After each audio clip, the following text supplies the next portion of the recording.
গ্রহণযোগ্য একটি নির্বাচনের যে উদ্যোগ, এই উদ্যোগটা যদি সরকার গ্রহণ করে, আমি বিশ্বাস করি আমাদের এই রাজনৈতিক সংকট অবশ্যই সমাধান হবে এবং মানুষ একটি মুক্ত আলোতে নিঃশ্বাস নিতে পারবে। গণতান্ত্রিক আকাঙ্ক্ষাকে মানুষ গণতান্ত্রিক আকাঙ্ক্ষা যেটা মানুষ স্বপ্ন দেখছে সেটার বাস্তবায়ন সরকারের হাতেই সমস্ত মেকানিজম রয়েছে। যখন বেগম জিয়া সাংবাদিকদের সঙ্গে কথা বলছিলেন তখন বেগম জিয়ার বক্তব্য আপনি নিশ্চয়ই শুনেছেন। বেগম জিয়া মানে আপনার কাছে কি মনে হচ্ছে যে কি উদ্যোগ নিলে এই অবরোধটি সম্পর্কে নতুন কার্যক্রম আসতে পারে, সেটি যদি একটু স্পেসিফিকলি বলতেন, কারণ আমি বুঝতে পারিনি আসলে দাবিটি কি বা কেন কখন অবরোধটি তুলে নেওয়া হবে। দেখুন, সরকার আজকে বেগম খালেদা জিয়ার যে দাবি এবং বেগম খালেদা জিয়ার যে অবস্থান, সেই অবস্থান হলো সমস্ত বাংলাদেশের গণতান্ত্রিক মানুষের আকাঙ্ক্ষারই উনি প্রতিনিধিত্ব করছেন। আমি বিশ্বাস করি যে সরকার সেটি সহানুভূতির সাথে নিয়ে, অর্থাৎ একটি গ্রহণযোগ্য এবং সকলের অংশগ্রহণমূলক একটি নির্বাচন কিভাবে করা যায় সেটার জন্য একটি সংলাপ যদি সরকার উদ্যোগ নেয়, আমি বিশ্বাস করি এই সংকট অবশ্যই সরকার থেকে যদি বলা হয় যে আমরা আপনার সাথে কথা বলতে চাই, তাহলে এই অবরোধটি উঠে যাবে। আমার বিশ্বাস। আমার মনে হয় যে ববি হাজ্জাজ, আপনার কাছে আমি শেষবারের মতো আসছি, খুব সংক্ষেপে আপনি যদি বলতেন যে আপনি কিভাবে মনে করেন যে এই সংকটটি সমাধান হবে বলে আপনি মনে করছেন, মানে কিভাবে আপনি চাচ্ছেন সেটি না, আপনি কি মনে করছেন যে, মানে যদি একটু ভবিষ্যৎবাণীর মতো করতেন।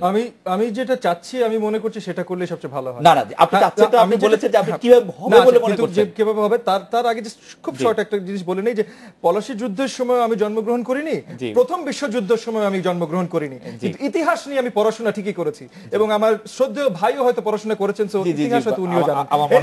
Returning to our actual problem at hand, আমাদের প্রবলেমটা হলো লিডারশিপ প্রবলেম। মানে সবাই নেতা নিজেকে দাবি করছেন, কিন্তু লোকজন আর আম জনগণের সাথে তারা কানেক্টেড না।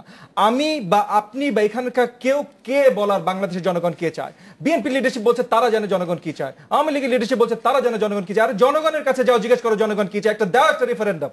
লেটস সি, এই দেশে এই পর্যন্ত কোনো রেফারেন্ডাম হয়নি, আমাদের কনস্টিটিউশন পর্যন্ত বল হচ্ছে কোনো রেফারেন্ডাম ছাড়া। একটা রেফারেন্ডাম দেন, তারপর আমাদেরকে এসে বলেন জনগণ কি চায়। আমরা জানতে চাই ডিরেক্টলি ফ্রম দ্য পিপল, জনগণের কাছ থেকে জানতে চাই জনগণ কি চায়। আমার বিজ্ঞ ভাই রতন ভাই একটা কথা দিয়ে শুরু করেছিলেন, return of vigilance is the price of liberty.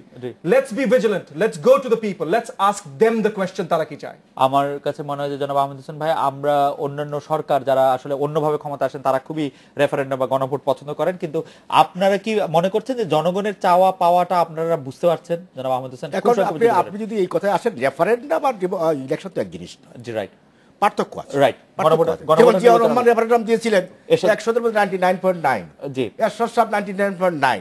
আমরা একদম সব ভোট পড়ে গেছে। আপনারা কি আসলে জনগণের চাওয়াটা বুঝতে পারছেন? আমাদেরকে যদি খুব 40 সেকেন্ডে বলেন যে জনগণ কিন্তু আমাদের এখানে যারা এসএমএস পাঠাচ্ছে, আমি একটা কথা বলছি যে আপনি যদি বলেন যে পেট্রোল বোমার পক্ষে কি ঢাকা শহরে লক্ষ লক্ষ জনতা নেমেছে, সাপোর্ট অফ পেট্রোল বোমা নামে নাই, ইজিট অবরোধ, আবার এটা জনগণের সমর্থন। আবার খালেদা জিয়ার গেটে তালা মারার ব্যাপারে কিন্তু না, আমি বলছি সেটা যে আপনাকে বুঝতে হবে যে আজকে এই আগে বলেছেন তিনি অবরোধ অবস্থায় আছেন, আমরা অবরুদ্ধ করে রেখেছি।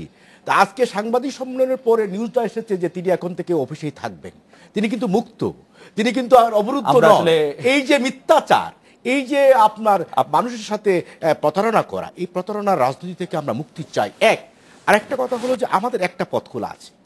আপনি যদি বলেন যে হ্যাঁ, তাহলে আমরা কালকে পেট্রোল বোমার কাছে সারেন্ডার করলাম, যে পেট্রোল বোমা তুমি দীর্ঘজীবী হও, মানে পেট্রোল বোমা তুমি এগিয়ে যাও, পেট্রোল বোমা মানেই বাংলাদেশের ডেমোক্রেসি নেই। আমার মনে হয় যে আমরা রতন ভাইয়ের কাছ থেকে শেষ কথা শুনি, রতন ভাই শান্তির পক্ষে আছি, যে শান্তির জন্য যদি জীবন দিতে হয় আমরা জীবন দেব। রতন ভাই, আমি আপনার কাছে পেট্রোল বোমার কাছে সারেন্ডার করব। আমি আপনার কাছে আমার প্রশ্নটা এই নয় যে আপনি আসলে কি চান, আমি আপনার কাছে আসলে জানতে চাইবো যে একজন রাজনৈতিক বিশ্লেষক হিসেবে আপনি কিভাবে এই সংকট সমাধান হবে বলে মনে করছেন।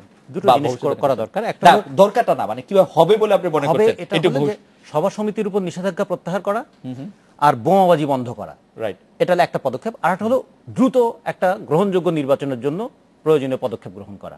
এটা হলে আপাতত একটা সমাধান হতে পারে এবং আপাতত এই সমাধানটি আমাদের সবারই কাম্য। আজকের অনুষ্ঠানে আসার জন্য ববি হাজ্জাজ, মনির হোসেন, রাজিকুজ্জামান রতন এবং জনাব আহমেদ হোসেন, আপনাদেরকে অনেক ধন্যবাদ।